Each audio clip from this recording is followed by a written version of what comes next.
Alors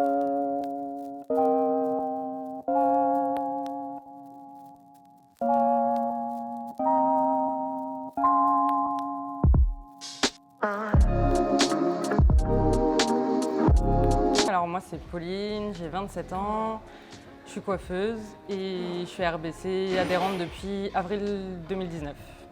Avant d'être à RBC, je faisais de la salle lambda, on va dire, des entraînements à droite à gauche sans être vraiment très suivi, enfin voilà, plus de l'entretien.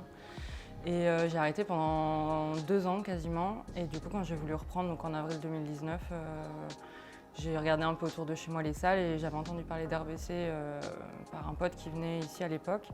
Et du coup, je suis venue voir. Et d'ailleurs, c'est toi qui m'avais accueillie, m'a fait visiter la salle quand j'étais venue. Et puis, du coup, je me suis inscrite dans la foulée et j'ai repris comme ça, en fait, vraiment, mais sans objectif particulier. C'était histoire de me remettre dedans, de reprendre une activité parce que j'en avais envie. Du coup, au début, je faisais vraiment mes entraînements. Donc, c'était Ben au début qui me suivait. Donc j'avais repris des entraînements classiques, on va dire, entretien un peu basique, sans demande particulière. Je m'entraînais 3-4 fois par semaine. Et puis un jour, donc un petit peu avant, genre au mois de novembre, en discutant avec Camille et Flo à la salle, on est venu à parler de prépa compète, etc., de prépa bikini principalement. Et donc de fil en aiguille, ils m'ont expliqué ce que c'était et du coup je leur ai dit ça a l'air cool. Et donc ça s'est fait plus ou moins comme ça. Donc en fait en échange. Et du coup j'ai pris le temps de réfléchir tout le mois de décembre et puis en janvier j'ai vraiment commencé ma prépa du coup donc avec Flo puisqu'il avait déjà préparé Jess et Kevin pour de la compète. Donc voilà, et du coup j'ai commencé en janvier du coup 2020 ma prépa pour de la compète du coup catégorie bikini avec Flo. Alors du coup au début on n'avait pas trop fixé de période précise ou de compétition précise avec Flo, on attendait un petit peu de voir. Enfin moi j'avais tout à construire, j'avais jamais vraiment fait de la muscu on va dire. Donc on attendait un petit peu de voir et donc en début d'année on s'est fixé du coup l'Open des Corsaires qui est en octobre, le 16 octobre. Donc là maintenant dans un peu plus d'un mois, qui est à Saint-Malo, donc c'est cool parce que du coup voilà, ça commence sur une première compétition qui est pas très loin. Du coup j'ai fait donc 1 an à peu près de prise de masse, donc de janvier 2020 à janvier 2021. J'ai démarré du coup à quasiment 50-51 kg et j'ai terminé à peu près 60-61 kg. Donc j'ai fait 1 an avec 10 kg. Et du coup en janvier, donc on s'était plus ou moins décidé sur la date, donc il y avait encore un peu de temps. Mais moi j'ai dit à Flo, faut qu'on fasse quelque chose, là c'est compliqué.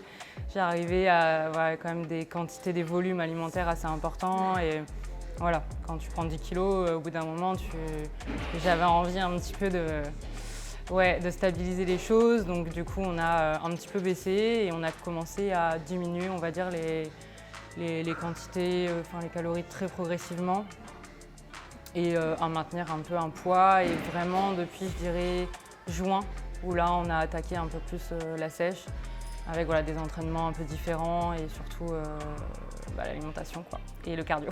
La compétition, c'est dans 1 mois. Ouais, c'est ça. Pour l'instant, c'est l'objectif du moment. Ouais. Et est-ce qu'une fois la compétition passée, tu sais un petit peu ce vers quoi tu vas te diriger? En gros, est-ce que tu vas continuer dans le bikini ou pour l'instant, tu n'y as pas trop pensé tu feras un petit peu... J'attends vraiment de faire la première compète en fait pour voir. Parce que la prépa, ça me plaît de ouf, mais est-ce que je vais kiffer la scène tout ce monde-là, je sais pas en fait tant que je l'ai pas fait, donc j'attends vraiment de faire la première et de voir comment je le vis. Après c'est sûr que je continuerai pour évoluer physiquement parce que ça c'est un objectif, parce que là c'est pas en 1 an et demi qu'on construit un corps. Donc vraiment je voudrais continuer là-dessus. Après pour faire la compétition ou non, ça j'en sais rien. Si ça me plaît, pourquoi pas. Mais je pense qu'après je prendrai un petit temps off tranquille où je continuerai, mais un peu plus calme, on va dire. Et après, repartir sur, je pense, une prise de masse et puis relancer les choses. Pour de la compète ou pas, pourquoi pas, mais franchement, là, j'en sais rien. J'attends vraiment tu vois, de faire la première, de voir comment je le vis et comment je le ressens pour voir si j'ai envie d'aller. Mais même si c'est pas pour de la compète, je continuerai, c'est sûr. Ouais. Bah, à la base, j'ai commencé cette prépa, donc un peu comme je disais tout à l'heure, mais sans savoir vraiment, je pense, dans quoi, entre guillemets, je m'engageais, même si j'avais pris le temps de me renseigner pas mal, etc. En fait, je pense qu'on ne s'attend pas à vivre ce qu'on vit, c'est-à-dire que, et puis je pense que tant qu'on n'a pas fait une prépa, on ne sait pas trop ce que c'est. Et du coup, j'ai découvert complètement autre chose, et puis j'apprends aussi à me connaître, à connaître mon corps, etc. Et même avec Flo, du coup, on apprend à connaître tout ça. Et du coup, ce point de vue-là, je trouve ça hyper intéressant. Et en même temps, je me suis rendu compte que je kiffais trop ça. Et du coup, j'ai vraiment découvert une passion à travers ça. Et donc ça, déjà, je trouve ça trop cool. Donc c'est pour ça, peu importe si c'est pour de la compète ou pas, l'objectif, c'est vraiment de développer ça. Qu'est-ce que tu en retires le plus de ce prépa? Vraiment le dépassement de soi-même, qu'il ne faut pas attendre après sa motivation, sinon on ne ferait pas toujours tous ces trainings ou autres, parce que on est humain comme tout le monde, hein, on bosse, on est fatigué, on a faim.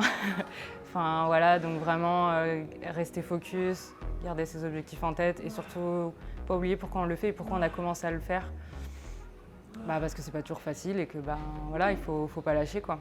Il y a eu les confinements en plus, les fermetures de salles. Je pense que dans mes quasi à peine 2 ans de prépa, j'ai eu une bonne moitié de sans salle. Donc, mais voilà, donc après tu étais fier de toi en fait. Je pense que ouais, c'est ça, c'est que j'aurais donné mon max, je serais fière de moi. Et puis quand je vois le soutien que j'ai autour de moi, que ce soit à la salle ou en extérieur, du coup t'as pas envie de décevoir les gens, donc tu as envie de te donner ton max et de te dire au moins voilà, tu auras fait le plus que tu peux et ça c'est cool quoi. Donc ouais. Écoute, l'équipe RBC te souhaite bon courage pour ta Mais ouais, non, vous êtes compétition. trop gentils. Ouais. Sans être ici, je pense que j'aurais jamais fait ça, donc je suis trop contente et ouais, c'est vraiment une famille a du soutien de ouf ici et sans ça, non mais c'est vrai, sans ça je pense que j'en serais pas là non plus, donc ça fait vraiment plaisir. Ouais. Écoute, merci beaucoup et puis bon courage pour la fin de la prépa. Merci.